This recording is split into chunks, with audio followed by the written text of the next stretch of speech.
The first thing you should consider is not verifying the seller or the supplier.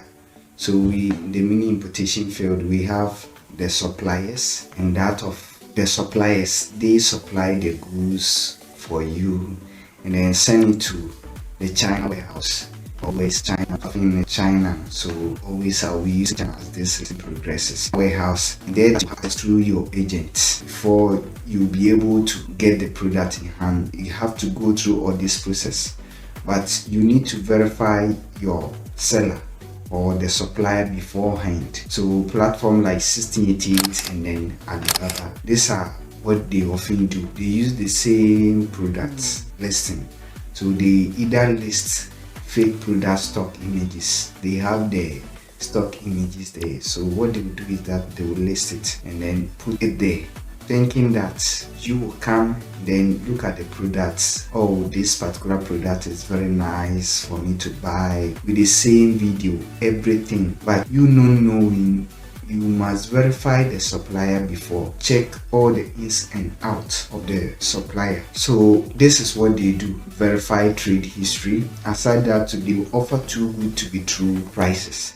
So if you check the price and then the price seems too low as compared to the price of the item, thinking you get it to a certain level, then you should be careful. Just watch out, and then not having a verified trade history. Now on Pinduoduo to Pindoo, I'm using these three platforms, which are Pinduoduo, Alibaba, and that of 16. Some listings are from resellers who mark up their prices. So we have the wholesale prices, and then they will go and then buy the products from a wholesale supplier and then come and sell it on the Pinduoduo platform. So you see, they alone, their price will be way more high, and that is what you should look out for. In the same Pinduoduo too, others to sell counterfeit or very low quality version of the product.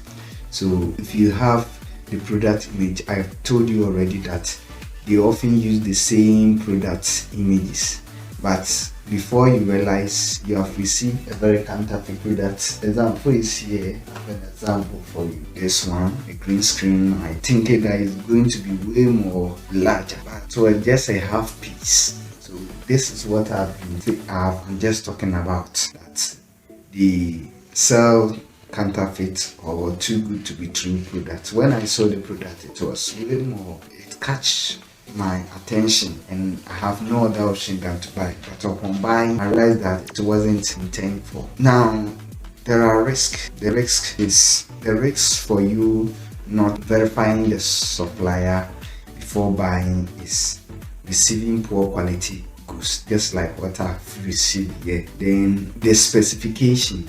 Yes, when you are verifying the supplier, you need to look at the spec of the product, just like this. I wanted the same thing. This is a laptop stand, the same thing, but upon buying, I realized that this thing, as compared to the first one I bought, which is way more a bit uncomfortable. So you can see from here the difference. So sometimes look at the spec before you buy.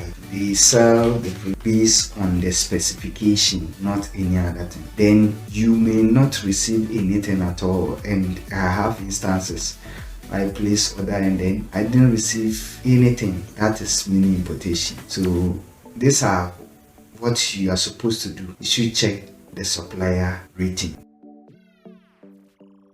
Then another one, check the order history. If you check and then it has about 1,000, maybe 10,000 of orders, then it's a green check for you to go in and then buy from that particular supplier. Check the reviews before you make purchases.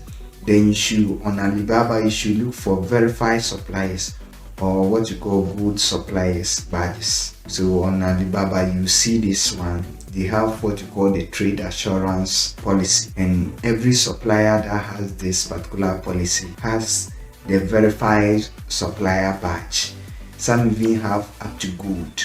the good verified suppliers. If you are buying from Alibaba and then you learn this particular bodycoil is good for you. Then second one is ignoring minimum order quantity. Yes, on Alibaba and the 16 days, this is actually profound. The MOQ, which is minimum order quantity, are often hidden. They will give you a price of 1, but upon you buying, you realize that no, this is actually not a price of 1, but a price of maybe 2, 3, 4, 5, 6, even up to 10. Before you realize maybe you want a sample, you have gotten way more products than what you expected, and it will go against you just in case the product doesn't suit your liking. Now, these are the risks. You might place an order thinking it is for small quantity, only to be told you must buy 200 plus units. Yes, so Alibaba and then 16 do happen. It does happen. So if you realize that, make sure first of all, what you are supposed to do to fix this particular mistake is always confirm the MOQ, which is the minimum order quantity, before you make the payment. Please do not let this one go off from you. Then failing to factor in all costs. Yeah, because you have seen much lower price, you wouldn't look at the cost that may involve all that. You should, the platform or 1688, Alibaba and that of Pindoo, you should factor in all the costs. So product price is only one part of the cost, and you must add the following. See what you are supposed to buy.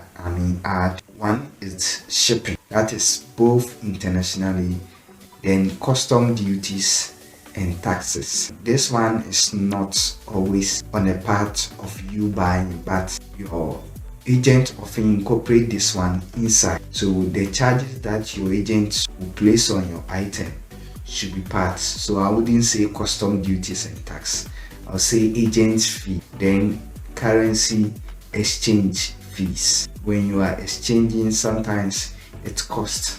Yes, if the dollar to that of your currency is not favorable, it often affects you. So you need to add all these particular costs in order to favor you, else you may run at loss. Now, listen to this. Some sellers on 1688 and then Pinduoduo offer extremely low prices but high local shipping to the freight forwarded warehouse.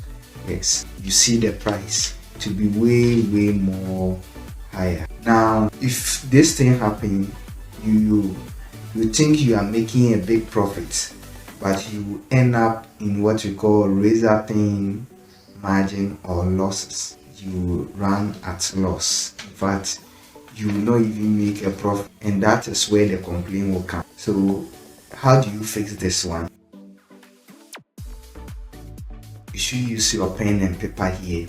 So calculate your landed cost before you even calculate this. As soon as the product reaches your destination, add everything up, the cost you will incur, then you determine your selling price. Now we have the 4th point is over trusting product food. Do not let this one move you. All the platforms, the pictures they often give out is edited. They are often taken from other sites, so they can even go to AliExpress, go and get the products photos and then come and put it there. Or maybe if they see a certain site that has this edited photo, they can pick it up, then put it there. Make it big for your eye. Just this one, I saw it to be like this, but when they put it was this. So you see, you shouldn't trust the photo. Never trust these product photos. They have way more problems.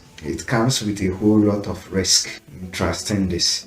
Now your customers receive something that looks nothing like the photo. So if you are into even dropshipping, it's very risky. The kind of product you sell will be way more risky for you, because as soon as you get the product picture, just send it out, and when someone places an order, you are making that commitment, you may run at loss. So fix this. You should request rare unedited product photo and videos from your shop. And the fifth point is not checking product specification carefully. It seems I've made mention of it in my earlier submission. So 1688 Alibaba have product size and the materials, then the technical spec may be listed in Chinese, then misleading translated. So on 1688 and then Alibaba, even the Pinduoduo self, the same thing. The spec are often translated into Chinese and you have no other way to read it directly. But there's a catch here, and as this one happens, you might order a large bag but receive mini pairs or electronic with wrong plug type. And it happens. I could remember a friend of mine who pitches a phone call all in the name of buying a phone at a lower price. And when the product came, it was a phone call. So please, when you are making the order, make sure to check the specification. So how do you fix this? Though the specs are often in Chinese, but how do you make sure that you get the specification?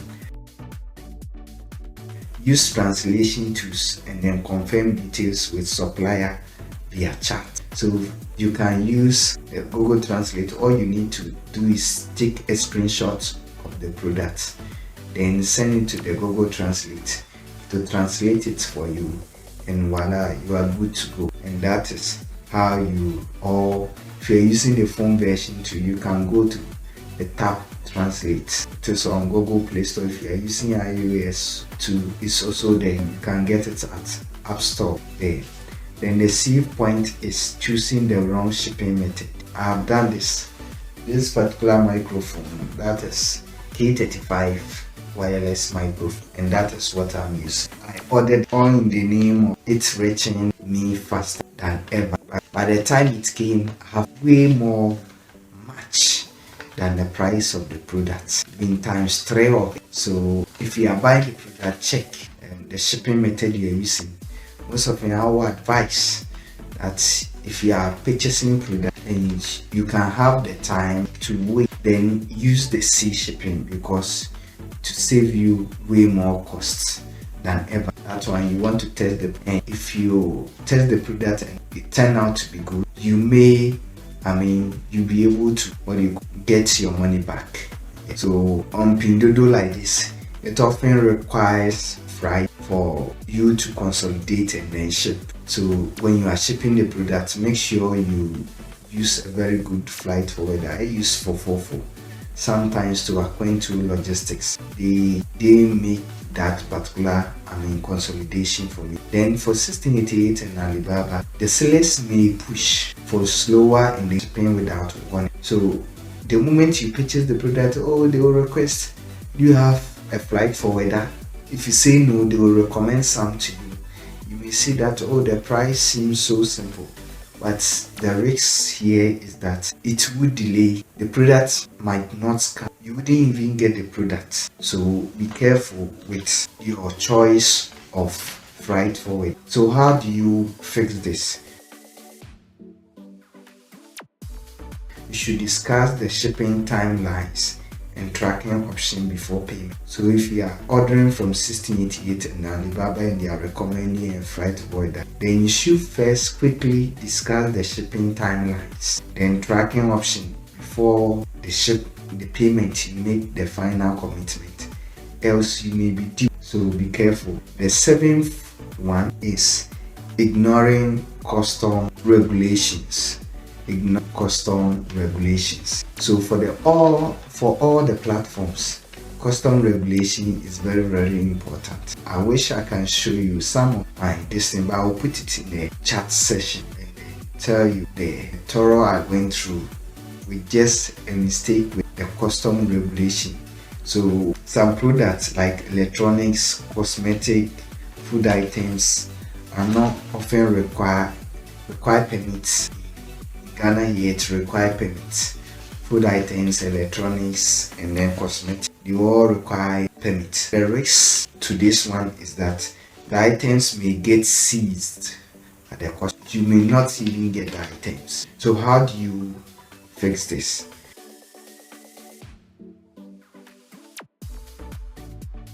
You should check Ghana import restriction before ordering. So first of all, you can go to the website Ghana import restriction. Just type in Google this to pop up. You look at all the regulations, the product you are not supposed to ship. Then number 8 is paying without escrow or secure channel. Escrow is one of the secure channel you can use to pay. Also, any secure channel that you have, like Alibaba, we have the trade assurance policy. I don't know whether they use escrow or not. What I know is trade assurance policy that they use.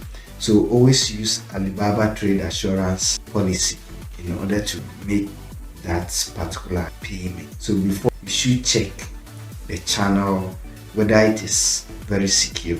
Now for 1688 and then Pinduoduo, you should use your freight forwarder secure payment system. So you can ask your freight whether they have a very secure payment system in a particular place you are ordering. Let's say US, let's say China. You need to ask about it so that when you are making the payment, your money will not get missed. So once you send direct bank transfer or Western Union, there's no recourse if you are scammed. If the supplier asks you, oh, send the money through Western Union, then you know very well that you are going to be doing this or a bank, what they call ID. Then you send the money inside. Just in case of any problem, the system cannot reverse the money back to you. Then the 10th one, of which I would say is poor communication on 1688 and then Pinduoduo, because the whole system is in Chinese. They made the 1688 and then that of the Pinduoduo app for the mainland people, the Chinese people. So there is language barrier causes, then misunderstanding about color, sizes and quantity. Later, my next session, I will show you some of the live encounter I had with some of the suppliers as a result of language barrier. If you send me a translate of your ways, they may not understand what you are saying, and they will be doing their own thing. So please be careful. How do you fix this one? You should use simple language, screenshots and translators, just like Google Translate if you're using the web version, or Tab Translate if you're using phone or tablet, to get your suppliers understand you better and not repeating the mistake I made during my journey in the mini importation journey. No one sat down gotten me to this, and I know I have to pay the price, or because I didn't inquire much about having all the knowledge behind the mini importation system. So please and please, as you have gotten this particular video, then I would like you to save it somewhere, put it in your playlist, a private playlist, and then also watch it as time goes on. Any question you have to, I'll be waiting you at the comment section. Yes, DM me at the comment section and I will walk you through everything that needs to be done through your mini importation system. Also, as you are watching, then hit the subscribe button and also watch our mini importation series, how to start the Jumpstart mini importation course, right from part 1 to part 8. I have it on the channel, so you can access that in the mini importation playlist. Watch. If you have any question, just DM me. I will just attend to you and then answer any question bothering your mind. And I hope you have gotten value to this, and I will catch you up in the next session anytime we meet. See you.